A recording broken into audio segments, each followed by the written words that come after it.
नमस्कार दोस्तों, मेरा नाम है विशाल और आप सबका स्वागत है स्टॉक बॉक्स के stock market business and financial updates में। अगर आपको पसंद है कि 10 से 15 मिनट्स में आपको फाइनेंस से रिलेटेड सारा न्यूज़ मिल जाए, सारा एनालिसिस मिल जाए, तो आप इस चैनल को भी सब्सक्राइब कर लीजिए और वीडियो को भी लाइक कर दीजिए। क्योंकि हम रोज़ यहाँ पे वैसे न्यूज़ को कवर करते हैं जो आपके सैलरी को इम्पैक्ट करेगा, आपके बिज़नेस के ग्रोथ को, आपके पोर्टफोलियो की वैल्यू को काफ़ी इम्पैक्ट करेगा अगर आप इन्वेस्टेड हो।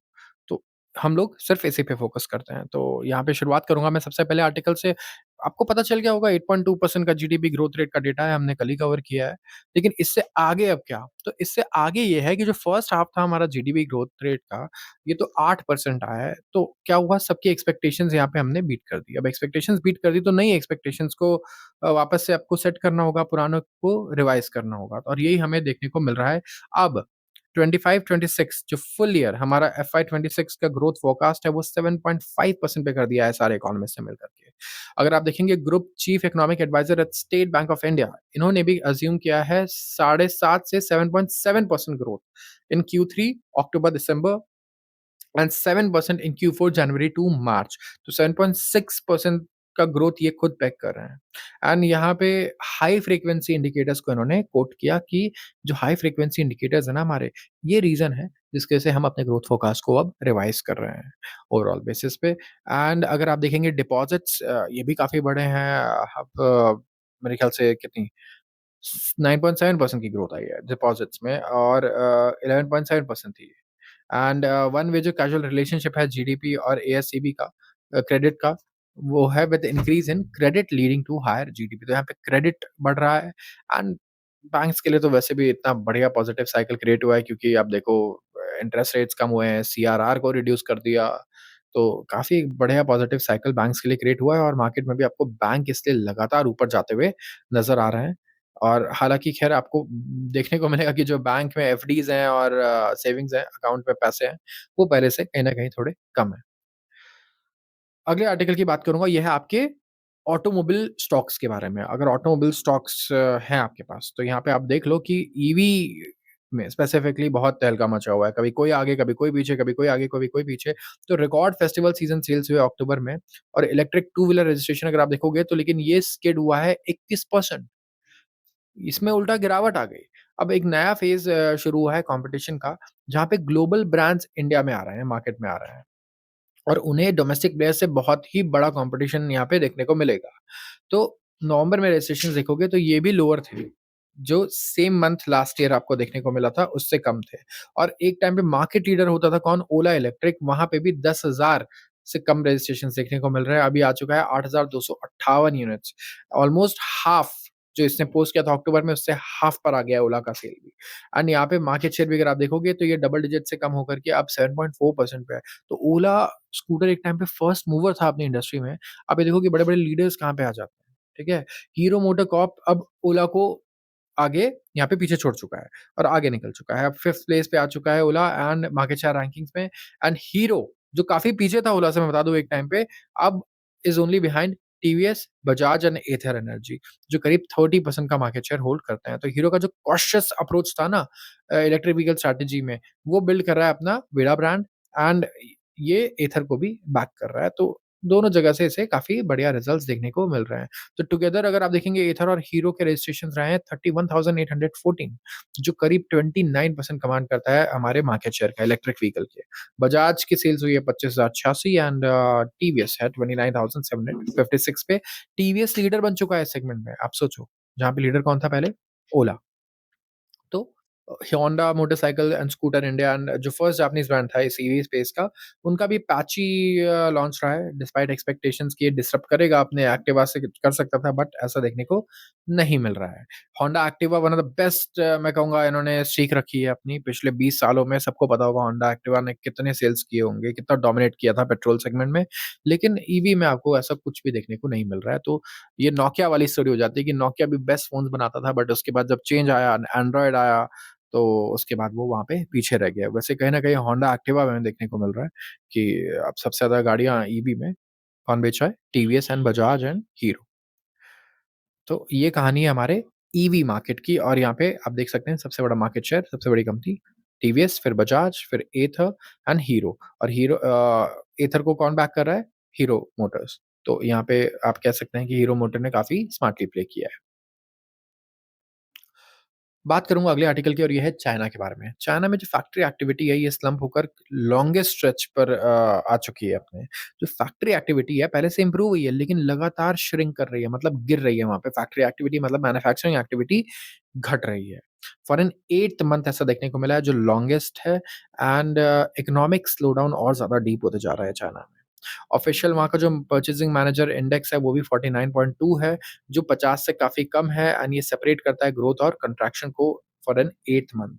नॉन मैन्युफैक्चरिंग मेजर होता है एक्टिविटी का कंस्ट्रक्शन और सर्विसेज में ये भी 49.5 आ चुका है आफ्टर इंचिंग अप टू 50.1 इन अक्टूबर। ये कहना था नेशनल ब्यूरो ऑफ स्टैटिस्टिक्स का संडे को एंड फर्स्ट कॉन्ट्रैक्शन अगर आप देखेंगे इंडेक्स का वो रहा है पिछले 3 सालों में। ठीक है? तो यहाँ पे रियल एस्टेट में बहुत वीकनेस है, रेजिडेंशियल सर्विसेज सेक्टर में बहुत वीकनेस है और आपने खुद देखा भी था एवरग्रांडे वगैरह जैसी कंपनीज़ थी जो कोलैप्स कर गई मतलब चाइना की जो टॉप रियल एस्टेट कंपनीज़ थी वो कोलैप्स करती हमें नज़र आई थी। सब बैंकरप्ट हो गई थी क्योंकि इतना बड़ा बबल बन गया था वहाँ पे रियल एस्टेट में। तो जो रीडिंग्स हैं वो ऑफर करती है अर्ली ग्लिम्प्स की जो दुनिया की सेकंड सबसे बड़ी इकॉनमी है, उसने नवंबर में किस तरीके से फेयर किया है after months of global trade turbulence and unprecedented decline in investment. एक तो जियोपॉलिटिकल रिस्क है ही है, दूसरा वीक डोमेस्टिक डिमांड है चाइना में और इसी की वजह से अगर आप देखोगे तो चाइनीज़ फैक्ट्रीज़ का जो आउटलुक है वो भी बड़ा बेकार है। रिटेल सेल्स में जो ग्रोथ है वो भी स्लो हो रहा है, लगातार 5-6 महीना स्लो होता रहा है और ये लॉन्गेस्ट स्ट्रीक है, जब से कोविड पैंडेमिक जो वो 4 साल पहले हिट हुआ उसके बाद से। तो कोविड जैसे आप देखो इवेंट ने चाइना को तो क्षतिग्रस्त कर दिया बिल्कुल। चाइना में हमें कोई अच्छी रिकवरी खास देखने को नहीं मिली है कोविड के बाद से। तो सबसे ज़्यादा इम्पैक्ट चाइना ही हुआ है। अगले आर्टिकल की बात करूँगा और ये है unpacking India's data centre boom. अब मैं यहाँ पे बात कर रहा हूँ किसकी? डेटा सेंटर की एंड इंडिया में हम सबने डिस्कस कर लिया है कई बार कि डेटा सेंटर्स तो हैं बहुत ही ज़्यादा डिमांड में और इन्वेस्टमेंट के लिए भी अगर आप देखोगे तो डेटा सेंटर्स मतलब बहुत ही ज़्यादा लोगों को अट्रैक्ट कर रहे हैं।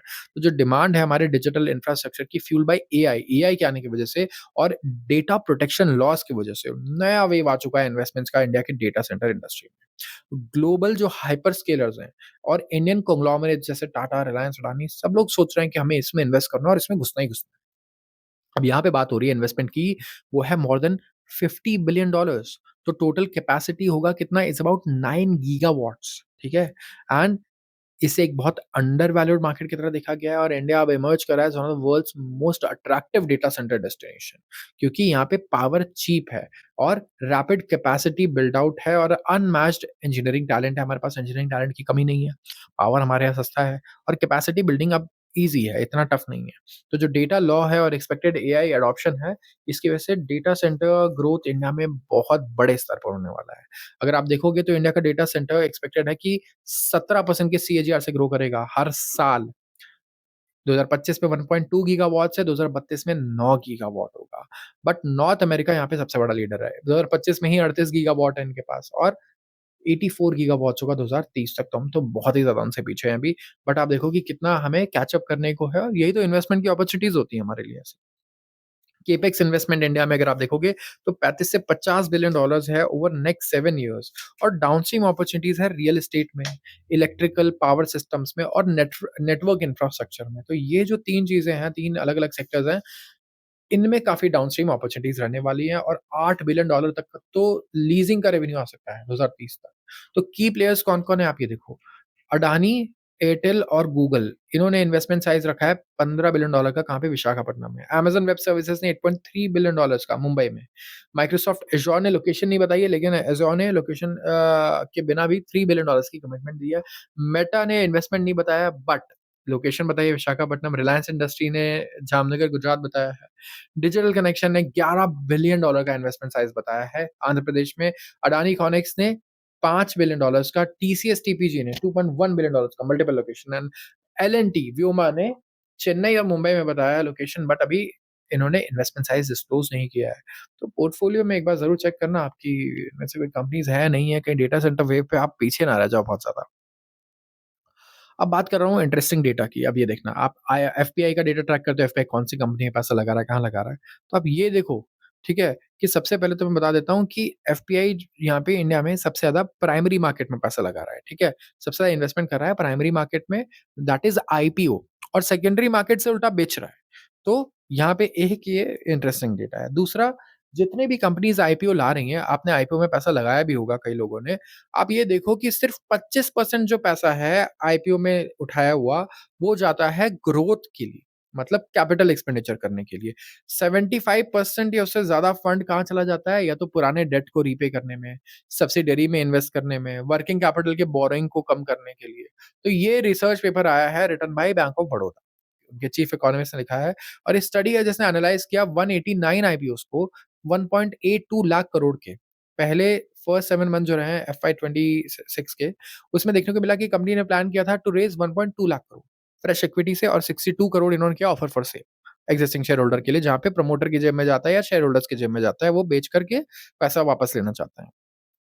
जो फ्रेश इक्विटी कंपोनेंट है 26% का, वो एलोकेट किया गया था फॉर केपेक्स, एंड 29% था डेट रीपेमेंट के लिए, 9% था इन्वेस्टमेंट इन सब्सिडीज, एंड 6.2% था वर्किंग कैपिटल के लिए। तो डेट रीपेमेंट तो एक मेजर चंक यहाँ पे आ गया। जो डिटेल है 24.5% ऑफ फंड्स का, वो डिस्क्लोज नहीं किया गया, रिपोर्ट का कहना है।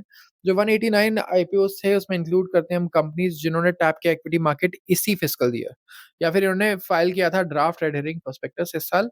एंड जो फाइंडिंग है वो एको करती है comments by chief economic adviser, जिन्होंने रिसेंटली कहा कि आईपीओ जो है ना, वो एग्जिट रूट बनते जा रहे हैं अर्ली स्टेज इन्वेस्टर के लिए, ना कि यहाँ पे लॉन्ग टर्म कैपिटल रेज किया जा रहा है कि हमें कुछ नया इन्वेस्ट करना है, नया करना है तो पैसा उठाओ मार्केट से। नहीं, हमें एग्ज़िट करना है, हमने कंपनी बना दी है, तो यहाँ से अब हमें निकलना है, दूसरी कंपनी में पैसा लगाना है।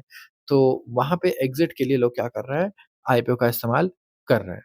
तो ये अंडरमाइन करता है स्पिरिट ऑफ पब्लिक मार्केट को। पब्लिक मार्केट इसलिए नहीं था, पब्लिक मार्केट इसलिए था कि यहाँ पे अच्छी ग्रोथ के लिए कंपनी पब्लिक से पैसा ले, उसे और ग्रोथ में इन्वेस्ट करे, और बढ़िया पैसा बना के दे पब्लिक को। और यहाँ पे ये क्या हो गया कि एग्ज़िट रूट हो गया कि बस आईपीओ में कंपनीज़ आई और इन्होंने अपने जो वेंचर कैपिटल थे, एंजल इन्वेस्टर्स थे, इन्होंने अपना शेयर बेच दिया। जो बीओबी के इकोनॉमिस्ट हैं, उन्होंने नोट किया कि अगर फ्रेश कैपिटल रेज़ किया जाता है, it is typically linked to new investment plans. और जो स्ट्राइकिंग पॉइंट है, वो है कि जो 1.82 लाख करोड़ जो प्रपोज़ था टू बी मोबिलाइज्ड, उसमें 66% था फ्रेश ऑफर, और बाकी सारा वैसे भी किसको चला जाता, ओएफएस, एक्जिस्टिंग शेयर होल्डर को। जो एक्जिस्टिंग शेयर होल्डर्स अगर सेल कर देते हैं, तो प्रोसीड उनको जाती है, ना कि कंपनी को, ठीक है? कंपनी के बिज़नेस प्लान में पैसा नहीं जाता है, वो जो शेयर बेच रहा है उसके जेब में जाता है, और वो उसे कहीं और फिर जहाँ भी मन करे उसे लगा सकता है या कुछ भी कर सकता है। तो पेपर ने कंक्लूड किया कि कंपनी रिसीव करती है 65 से 67% अपने टोटल आईपीओ प्रोसीड्स को, और रफली 26% जो होता है, और 16.5% ऑफ ओवरऑल जो इक्विटी रेज़ हुआ है वो डिप्लॉय किया जाता है केपेक्स के लिए। बाकी चला जाता है डेट को रीपे करने में, जो क पहले उन्होंने लोन वगैरह लिया है उसको रीपे करने में। तो ये इस टाइम पे डेटा आ रहा है आईपीओ का। तो आईपीओ का क्रेज़ बहुत है, बट थोड़ा-सा सँभल के रहें, और ऐसे मत सोचें कि आईपीओ में बस पैसा लगा रहे हैं तो आपको पैसा मिलना ही मिलना है, रिटर्न मिलना ही मिलना है। तो आज के लिए बस इतना ही। अगर वीडियो पसंद आई हो तो ज़रूर इसे लाइक करें, और चैनल को सब्सक्राइब करना बिल्कुल ना भूलें अगर आप रोज़ ऐसे वीडियोज़ को देखना चाहते हैं तो। आप सबका बहुत-बहुत धन्यवाद।